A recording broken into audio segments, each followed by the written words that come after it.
Mhm. Okay, now I say smug, but at the same time, you could also say there's kind of a gangster uh, flow to it, right? Um, because what does it mean to be good? It means to be free, right? There's kind of this gangster righteousness for freedom.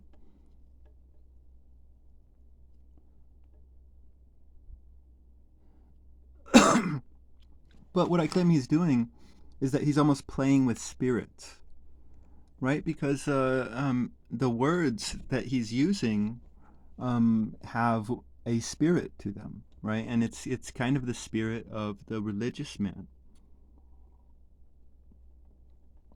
the man, the pious holy man. But more broadly, the first spirit is really to just men who can't read, who don't know how to read, because pious and religious are such vague words. Like, what do they mean? Right? When we find out what Hermes means, well, what would it mean to be pious? To be free. What would it mean to be religious? I think he would say to be yourself, to be the you that you choose to be, and to be unblameable, right? We'll see that in the list, to be unblameable. Um, so that completely, like, oh my God, alters the words if you put that spirit into it, that spirit of gangster righteousness for freedom. I mean, just hear the spirit of like epic religiousness, right? But this spirit of epic religiousness can easily be transformed into, um, you know, gangster. I mean, what I'm claiming that this is a moral philosophy. This is Hermes' moral philosophy, and it is one of very righteous freedom, respect for free will, right? So if there is a God, this God respects our free will.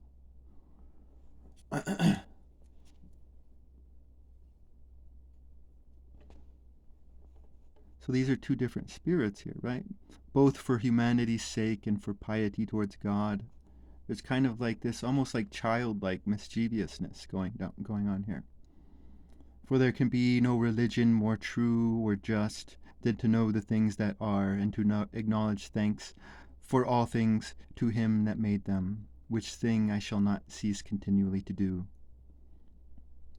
Be pious and religious, O my son, for he that doth so is the best and highest philosopher, right? So he's kind of laughing at philosophers here, right? Because the list well, this whole thing kind of has an Aristotelian flow to it, right? Like if you see, um,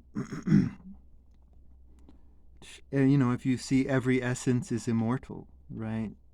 Aquinas and Aristotle, they're going to come in and right, but there's this poetry that I say he's doing that um, the philosopher won't see, right? The philosopher's not going to see properly. So he's almost making fun of them, right? And without philosophy, it is impossible ever to attain the height and exactness of piety and religion. But he that shall learn and study the things that are, and how they are ordered and governed, and by whom, right? I mean, there's this playfulness in his speech. But right now, let us go back to the list.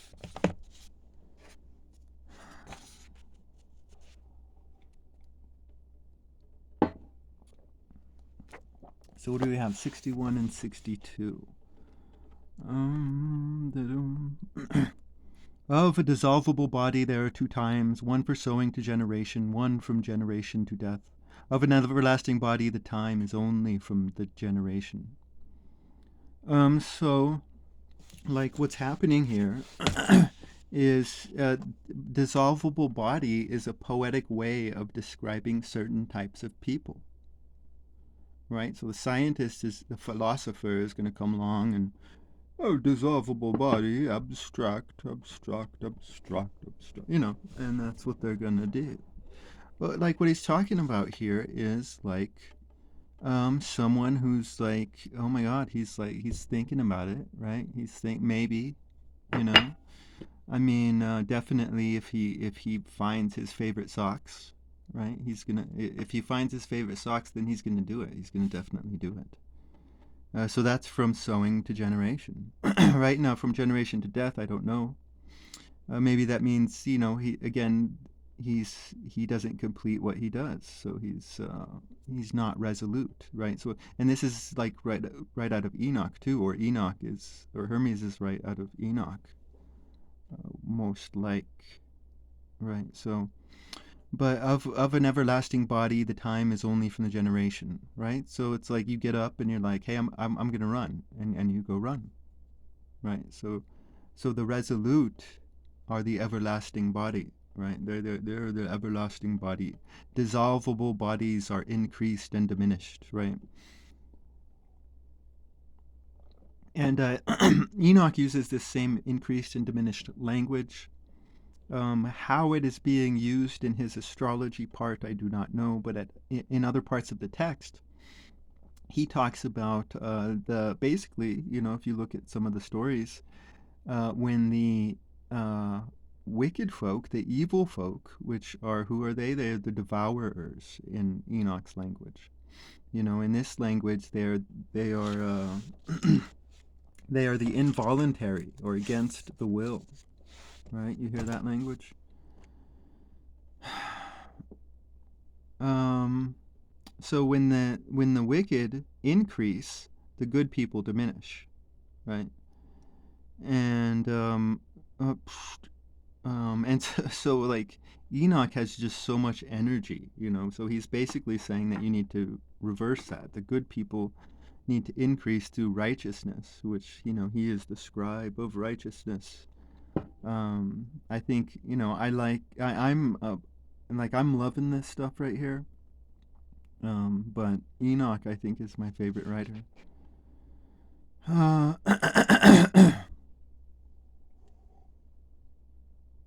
so, like Enoch would say, diminish them, diminish them. He has so much energy. But what's going on here? So dissolvable bodies are increased and diminished. So basically, okay, like think about the last scene of Pulp Fiction, right? You have two gangsters. They're walking out of this diner, and they don't give a fuck. Like the opinions of others doesn't matter, right? Do not allow others to either increase or diminish you, right? If you are increased by another man's praise, then you have no true praise from within.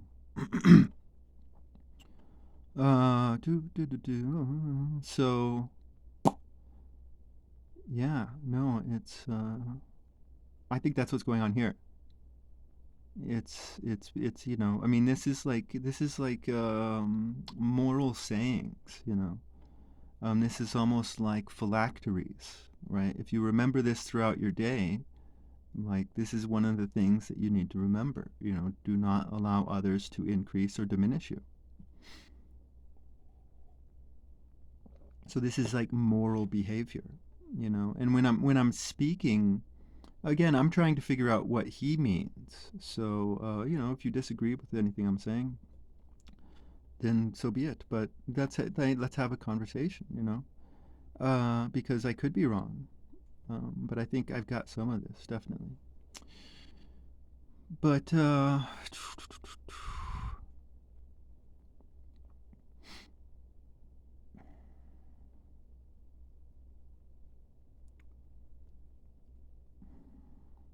I lost myself. I lost myself.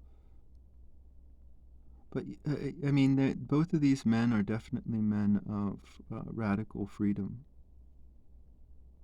uh, in my opinion. Oh, that was okay. That's what I was gonna say. Um, so when I speak, you might be hearing politics in your head, right? Tyranny versus freedom, and I definitely think there is an angle to that. But I think for Hermes there is a more important angle, and that more important angle is, oh my God, it is, what is it? Here it is. It is to not allow the involuntary within you to destroy you, right? Do not. So what is he talking about? He's talking about two things. First, addiction, right? Um, there's lots of different forms of addiction, not just to drugs. But do not allow things to have power over you. As Enoch would say, have power over your things. So I mean, he's talking about a spiritual battle that within you is, it's a fight between the man and the bitch, right? Within you, there's forces that are gonna want to blame you. Oh my God, do you hear that language? To be unblameable. So it's like you have to shut up those voices which are trying to blame you, and you have to be, as long as you're not disrespecting other people's will, then you should rediscover your innocence. I think Hermes is definitely within Moses.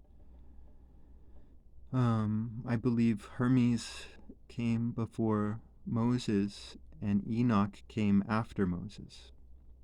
Although the funny way that Enoch is written is that Enoch comes first before Hermes or Moses. So I love it. Like, Enoch is my favorite writer.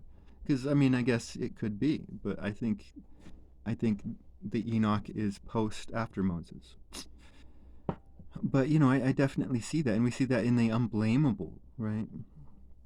Line that is in here. Um,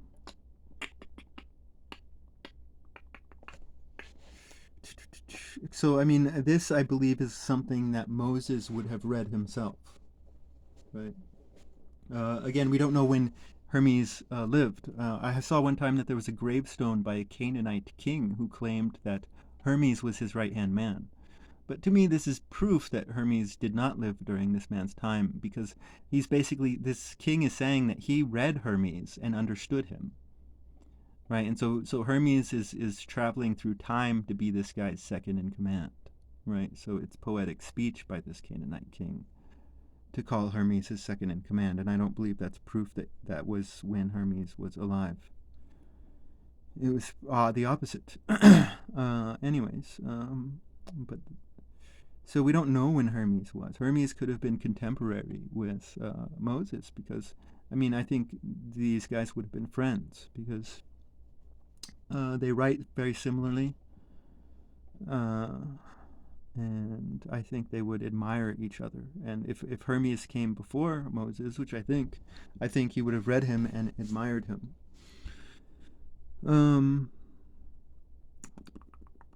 Because I'm seeing a lot of Mosaic philosophy in this. I mean, do you see the contempt he has? Like, this is radical freedom. He has so much contempt for the devourers, for those who disrespect the will. Right? Because those who disrespect the will are always going to put themselves on the increase. Like, they're the good guys who are nourishing the world.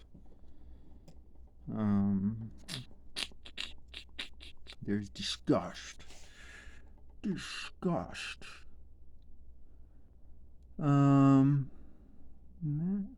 So why I be generating? Okay, I don't know what that is. Actually, I do, but okay. Oh, let's go to this necessity one.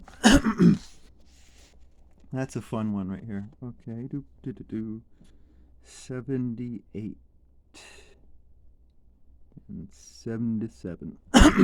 Okay, providence is divine order. Necessity is the minister or servant of providence, right?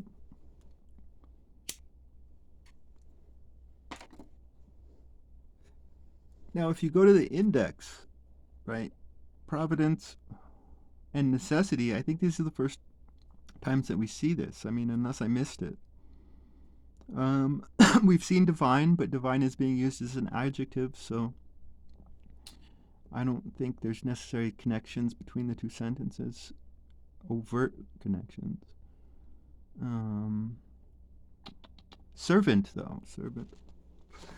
Right? I mean, we know that word, right? In 55, nothing in heaven is servanted, nothing upon earth free. Like, you hear that? That's very righteous for For freedom, freedom. So like I like this line, right?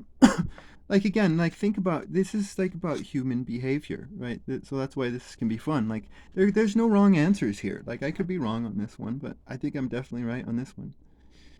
But like especially if they're funny. Like this is a word game to Hermes. Like he's playing. This is like he's kind of has a childlike spirit.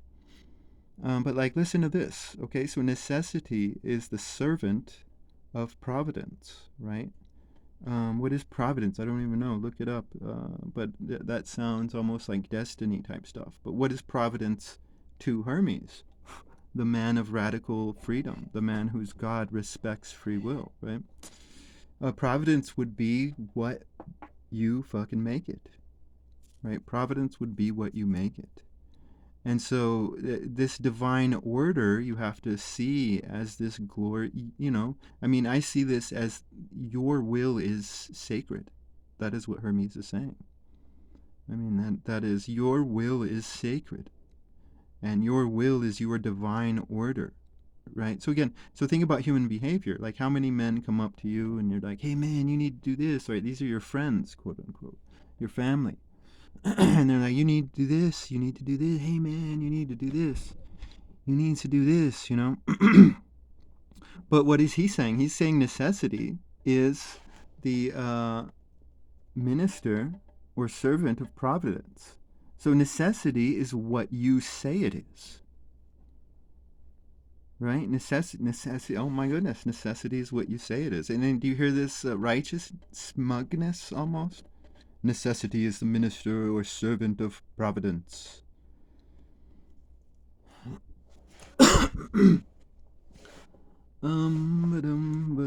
So, yeah, what's up with the sewing stuff? Let's go to that. Do do do do do do do do do do of an everlasting body.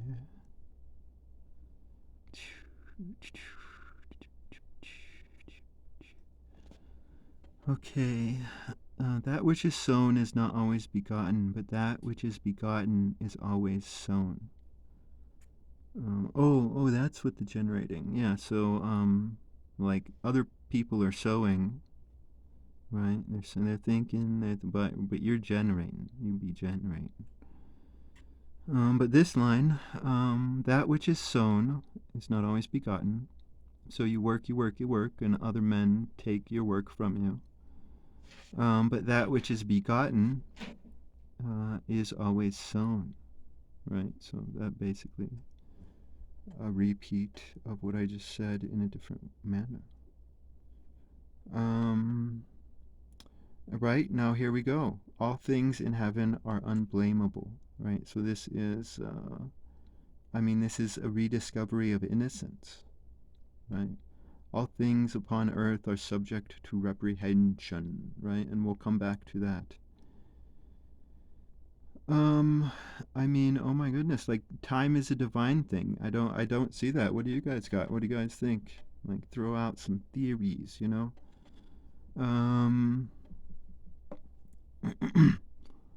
do do do do do. Okay, here's one. The mind is void of suffering. That's a good one, right? Because that's right. We can also see this in Enoch, because Enoch talks about distress, and he talks about three other things. Sorrow. I don't know if that's the proper word, and they maybe should have used another. I don't know. What do you guys think? But I mean, basically, I think what this is saying is that, you know, suffering happens. But if you have an attitude of distress, then you're just going to make that suffering worse.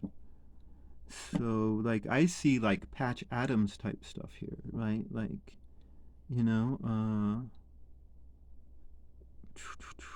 the best way to healing is through a smile or something like that. I don't know. But, I mean, it's like you have a choice. Do you want to choose the distress and embrace distress?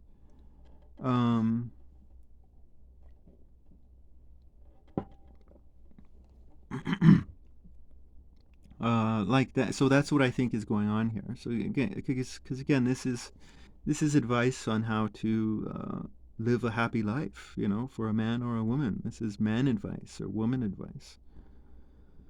Do. So this one I like. All that is incorporeal is void of lying, right? I mean, if I am correct that he's playing with spirits, then he's technically lying to the reader, right? Because he's playing with those who do not know how to read, and he's basically making fun of their foolishness. So he is lying, right? But he is not lying, because if you know how to read, right? If you're incorporeal, right? Then he's not lying, because this is incorporeal, man. Like I think he's saying that this is poetry. So maybe that's what it is. Poetry is void of lying. All that is incorporeal is void. I mean, that's kind of a beautiful way of describing poetry, right? All that is incorporeal. I don't know. What do you guys think? But I mean, some of these things I don't see. No thing in a body true.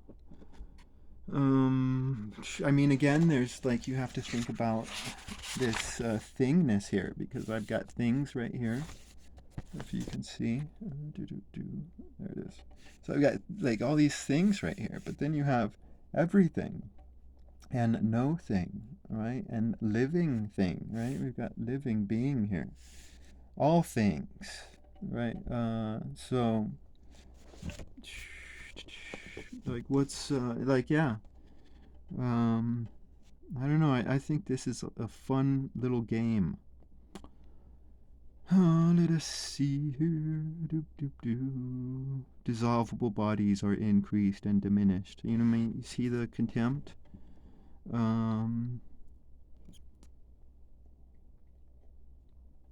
Like, the generation of man is corruption. The corruption of man is the beginning of generation. Like, I see that he's saying something there, but like, I don't know what he's saying.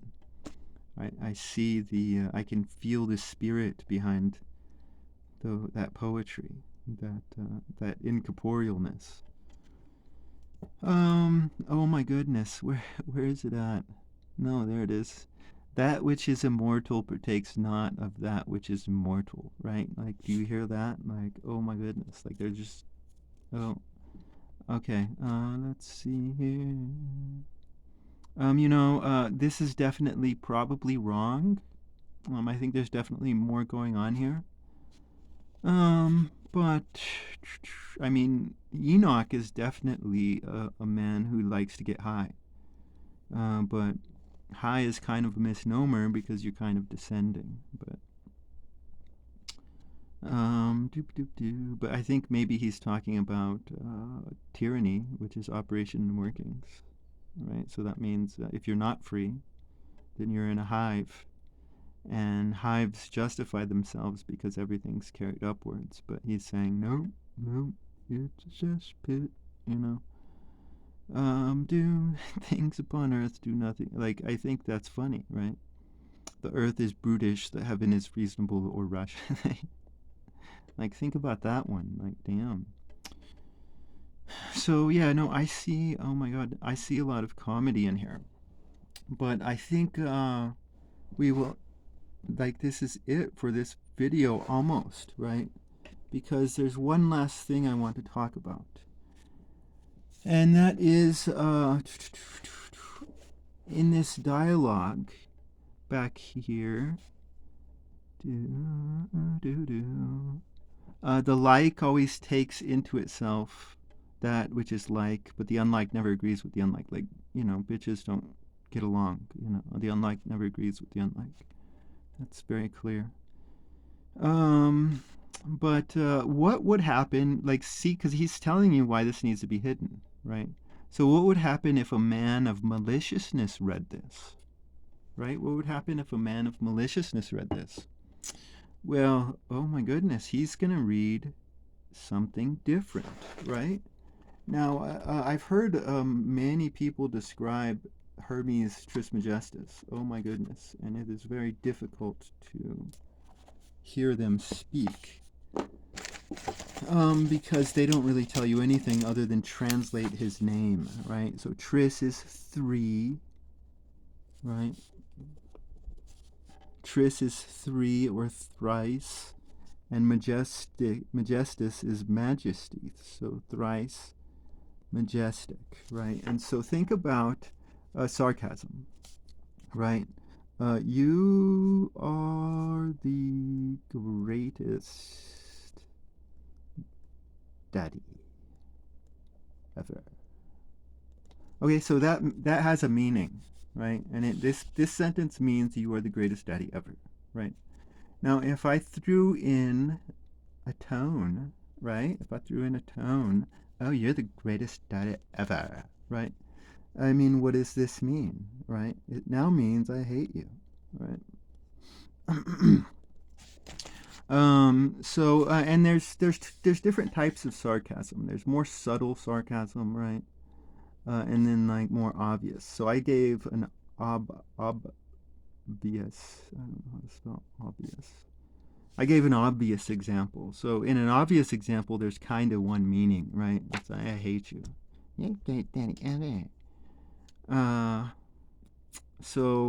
But in a more subtle meaning, there's definitely going to be one thing being said, but two different meanings, right? And so that's what we see in this text, right? We see, and who is the first meaning that he's talking to? He is talking to men who don't know how to read, right? Again, pious is a very vague word. God is a very vague word. These are all very vague words, and so men who do not know how to read, and then there's gangsta, gangsta. That's the second meaning, right? But one time, a long time ago, I read this, and oh my goodness, all I was getting was malicious, evil meaning, right? Because I read this because I was trying to investigate the secret societies, and I thought, nothing that you read on the secret societies is going to be true because they're not going to let their secrets get out. So it's like you can't know about the secret societies by studying them because you're not going to learn anything. But I think you look at their symbology, and they have a lot of Egyptian symbology, and I think Hermes is one of the guys that they read, and so I was reading this in the light that they would read it. So, I mean, you could put a third face on this, right? And this is the face of, oh my goodness. This is the face of tyranny. So,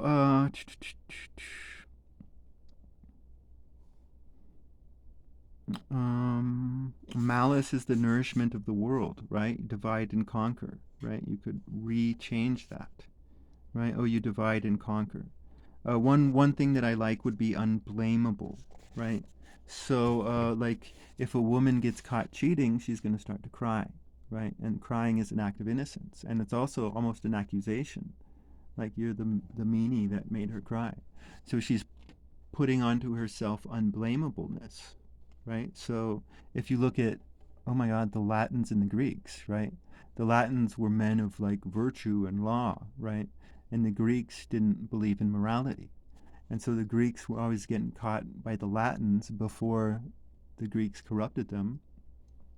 The Greeks were always getting caught by the Latins doing naughty things. And so how would the Greeks respond? They would start crying, right? And these stupid Latins, did not know the wisdom of Hermes. Because the Latins fell for it, right? They're like, oh, look at these Greeks, they're crying. Oh my goodness, and like the history of the great Greeks is to delay the inevitable. It's like, wickedness has a price. So like, yeah, no, you look at that unblameable line, and you can use this. All things in heaven are unblameable. You can use this as a weapon against, to get out of trouble. And then what do? You destroy another man's name, right? You subject another person to reprehension, right? So you see how a lot of this stuff can have an evil twist, right? Because like, what do these people? What does a malicious person? How does he interpret God? Right? He interprets God as power over another, right? Because evil is involuntary. So he interprets God in a very insecure way. Like, God is this insecure God who needs you to like glorify him. Glorify me. Somebody glorify me. He's like this glory tweaker, like um and so it's power over another, but for Hermes, power is only over yourself. Like, power over another for Hermes would be nothing special. But a malicious person interprets God, right? And so he interprets a God of power, right? Um, Power is good, right? The servitude of the masses is evil. Um, so yeah, like, oh my goodness, like, I think you can definitely possibly put a third spin on this, and that would be the true meaning of this word, tris majestus. And this is also a possibility for Enoch as well. Enoch might also be Enoch tris majestus, so that would, like, if you look at my Enoch videos, then if that's true, then I've probably only scratched the surface of Enoch, right? Doop doop doo. But that's about it. Like, what do you guys think on everything? Because yeah, no, I'm interested to know what you think, because I've been trying to crack this book for a long time. Again, I only do this stuff on the side. I write stories, or I've been writing stories for the past few years. But this has definitely been a side project that has been very fun for me. And I put a lot of work into it, and I want to know what you guys think, and definitely I want to hear some funny interpretations of this stuff, possibly, because I think this is a big word game for him, and he tells us this. that this is a secret book, right? This is a sealed book, right? I mean, providence, that's what you make it. Destiny, that's, again, what you make it. Necessity, that's of the bad guys. Fate, that's of the bad guys. Again, freedom or tyranny. Slavery or liberty. Anyways, well, what do you guys think?